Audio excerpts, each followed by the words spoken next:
Olá, amigos, uma boa noite a todos. Sejam bem-vindos à Fraternidade Espírita Candeia de Maria. Meu nome é Pablo, responsável pela reflexão de hoje. Lembrando a todos de colocarem aí sua garrafinha com água para que a espiritualidade fluidifique nesse momento. E convido a todos, então, a refletirem junto comigo sobre o Sermão da Montanha. Todos já devem lembrar, né, das bem-aventuranças de Jesus. E aqui o que me chamou a atenção seria o sal da terra e a luz do mundo.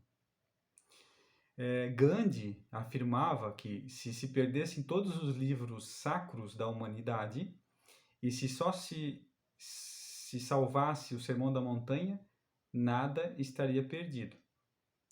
Mais uma vez, isso demonstra que os ensinamentos de Jesus, as leis divinas, são universais. Não são apenas para os cristãos ou para os simpatizantes, são para todos, de todos os mundos, inclusive. Então ali existe uma riqueza muito grande. Quem não lembra mais, né, convida todos a relerem o Sermão da Montanha. Então, por que o sal da terra? Por que ele falava isso, né? Por que dava esse exemplo? Então, ele se refere muitas vezes ali como se fosse realmente um tempero relacionado à comida, e aonde ele vai destacar o sabor da comida que já existe ali. E o apóstolo Paulo chegou a falar aos Colossenses que a vossa palavra seja sempre agradável, temperada com sal, para que saibas como vos convém responder a cada um. Vejam que interessante. Temperada com sal no sentido de eu medir as palavras. Da mesma forma que eu vou medir o tempero, eu vou medir as palavras. Eu vou colocar as palavras de uma forma certa. Aqui ele quis dizer assim, né? Que as palavras sejam de bom gosto, com boas expressões. E a gente vai perceber realmente que muitas das coisas é como a gente fala as coisas para as pessoas. Às vezes uma notícia não tão boa, às vezes a gente quer cobrar alguma coisa, mas a forma com que a gente fala, as palavras com que a gente usa, nós podemos evitar muitas coisas. A gente percebe isso hoje na internet, no WhatsApp. Então, se é uma coisa muito importante, às vezes escrito, se a gente não colocarmos a pontuação correta, pode parecer uma outra coisa. Então, às vezes, pessoalmente, né, onde a pessoa possa verificar o tom de voz, aquilo que a gente quis colocar, né, fique da melhor forma. Então, aqui como é importante aqui essa relação que Paulo faz de a gente colocar na medida certa a entonação, o volume que a gente usa para falar com as pessoas, tomando o maior cuidado. O sal, ele não vai criar algum sabor, ele vai achar ali, destacar o sabor que já existe no alimento. Então, é mais ou menos isso que a gente faz também com as nossas ações, as nossas vidas. A gente não coloca nada de novo, a gente destaca, principalmente deve destacar as coisas boas nas pessoas, das relações, naquele momento que eu estou interagindo, né? Então, Jesus fala que somos o sal da terra, com isso temos a função de temperar a terra do coração humano com as ações desenvolvidas na seara cristã. Então, nós temos esse dever, esse compromisso, todos nós cristãos ou não cristãos, mas estamos aqui falando dos cristãos, de plantar no coração de todos, inclusive nosso, o sal da terra, coisas boas, a semente que ele trouxe, os seus ensinamentos, as leis divinas. Então, nessas interações que nós temos um para com o outro, com nossos familiares, no nosso trabalho, no trânsito, temos a todo momento oportunidade de fazer essas plantações. Porque muitas pessoas vão nos seguir pelo exemplo. Então, é nesse momento que a gente tem a oportunidade de plantar aquela semente daquele pouco que eu já aprendi, que eu já consegui. Então, será que nós estamos oferecendo terra fértil dentro dos nossos corações para as leis divinas, para a mensagem de Jesus? Esse é um questionamento importante. Será que estamos nos abrindo para essas informações? Porque às vezes a gente até lê muito, consegue acompanhar, mas será que eu estou me abrindo para receber e acatar essas informações, essas orientações de Jesus? Temos o dever, como cristãos, de temperar a terra da humanidade, ainda tão necessitada de frutos divinos, agindo como semeadores do Cristo. Nós não temos só o compromisso de nos melhorar, de entender a palavra, não é só uma coisa interna. Começa internamente, sim, mas a gente tem o dever e o compromisso de espalhar essa semente, que é a palavra, que são os bons exemplos, que são as coisas boas. Eu não posso ficar só para mim aquilo que eu aprendi e eu não posso ser tímido em fazer o bem. Às vezes a gente, por alguns momentos, pensa, por que o mal vence? Aí vem a resposta, porque os bons são tímidos.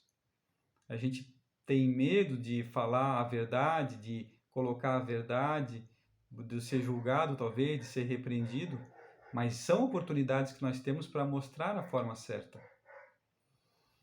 Então, no Evangelho segundo o Espiritismo diz, né, no capítulo dever, que temos o dever moral de sincero, né, de fazer isso. Então, o dever moral de todo cristão sincero requer grande esforço para que possa se libertar das más tendências. Então, olha só, não é fácil. Então, nós temos o dever, o compromisso, né, que assumimos com o Criador, de nos melhorarmos e se esforçarmos para isso. Então, a gente vai perceber que todo movimento contrário à inércia, ele tende a ser um pouco difícil no começo. Quando eu começo a fazer uma dieta, quando eu começo a fazer exercício físico, quando eu começo a trabalhar num emprego novo, quando eu mudo de cidade, quando eu mudo de relacionamento. São movimentos difíceis, mas que são necessários. Então, quando eu decido melhorar em mim algo, esse movimento é difícil. No começo parece às vezes que não vamos dar conta, mas são deveres, são necessidades, são leis que nós devemos seguir. Estamos aqui todos para isso, né? Então, o homem é o sal, mas o que lhe garante o sabor é o exercício da sua espiritualidade. Somos o sal da terra, mas ele pode ter ou não sabor. E o sal que não tem sabor, ele é jogado fora, né, para usar para não escorregar nas escadas, né, se usa até hoje, para aderência. Então, é verdade, somos o sal da terra, mas se nós nos esforçarmos, se nós colocarmos as questões espirituais como prioridade em nossa vida. Quanto tempo durante a semana eu me dedico ao espírito, à espiritualidade? Eu me dedico às coisas do espírito e não da matéria. Uma pessoa pode ser bonita, mas se não tiver virtudes, é uma pessoa insonsa. Só tem aparência. Então eu posso ser cristão, mas eu posso que não me esforço para ser melhor. Então todo cristão é aquele que se esforça para ser cada dia um pouco melhor, ou todo espírita cristão. Então a cada dia eu consigo ficar melhor do que eu fui antes? Uma casa pode ser ampla, moderna, confortável, mas se não tiver evangelho no lar, ela é insonsa. Ela não é bonita. Aí então, realmente, a gente tem tudo para conforto, lazer, tem a matéria, tem tudo que precisa, mas esquece das leis divinas. Esquece de tomar essa lei, o alimento da alma, que são as leis, que é Jesus, ou que é o Evangelho. Então, a gente, nessa correria do dia a dia, pensando sempre na matéria como primeiro lugar, acaba nos afastando do nosso verdadeiro motivo aqui, que é a grande evolução moral nossa, que acaba sendo intelectual também. Então, é a pitada de espiritualidade que faz a diferença no trabalho, no nosso lar e nos nossos relacionamentos. a gente pode perceber que quando um desses está com problema, é porque faltou a questão espiritual. Então, no Evangelho vai dizer, né, que a gente primeiro as coisas de Deus, depois ao demais a gente vai conseguindo com o tempo. É isso que está nos faltando. E nesse capítulo também ele vai falar, eu vou falar um pouco aqui sobre sois a luz do mundo. E aqui é dizer que Jesus é a luz que reflete Deus e com esse reflexo nós também somos um pouco de uma luz que vem refletida de Jesus. E nós seremos a luz do mundo quando a gente agir no bem com o próximo e iluminar o caminho de outras pessoas, como Jesus iluminou o nosso caminho e continua iluminando a todos. E se a gente mostrar o caminho da luz para as pessoas, elas também vão se iluminar e depois conseguir iluminar ao próximo. Então, brilhar a nossa luz não é um convite para nos exibir, como muita gente faz. Dizer que uma pessoa iluminada pode deixá-la cheia de vaidade, mas, no entanto, esse não é um convite para o ego, é um convite para o self. Não brilhar no sentido de não distribuir coisas boas que cada um tem pode ser uma demonstração de egoísmo e falta de humildade. A luz que Jesus recomenda é o das boas obras e a prática do bem. Então, brilhe vossa luz, né? Vamos fazer aquilo que... Vamos distribuir nossos talentos e fazer o que nós viemos fazer. Usar isso em benefício dos outros também, não só em nosso. Vamos contribuir com a obra do Criador, com o governo de Jesus do nosso planeta. Então, essa é a mensagem, reflexão para nós todos, que sejamos o sal da terra, nos esforcemos para ser, e a luz do mundo, né? Então, uma grande semana, uma boa semana para vocês. Esperamos que a gente consiga cumprir um pouquinho dessas reflexões e tenham uma boa noite. E até a próxima.